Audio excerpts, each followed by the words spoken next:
za kontinuiranim usavršavanjem nastavnika i formiranjem aktiva nastavnika.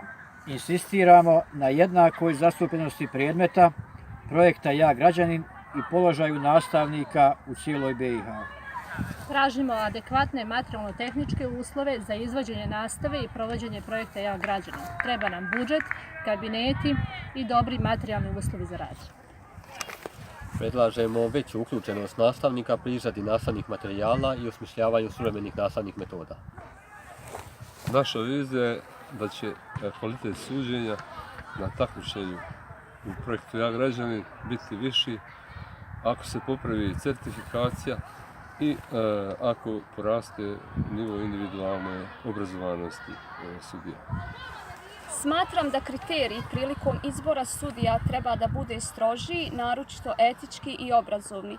To jeste da su sudije stručno osposobljene osobe, pravedni, objektivni, korektni i iskreni. Mišljenja sam da bi efekat suđenja bio mnogo bolji ukoliko bi se izvršio blagovremeni izbor sudija kako bi se dobilo na vremenu i prostoru da se isti pripreme. Sljedeće, jednako važno, jeste primjena jedinstvenih standarda, odnosno kriterijuma prilikom izbora sudija na području čitave Bosne i Hercegovine, te bolja finansijska podrška za buduće sudije. Građansko obrazovanje izučava u svim školama na cijelom prostoru Bosne i Hercegovine uz jedinstven nastavni plan i program i obavezan praktični dio projekt građanin.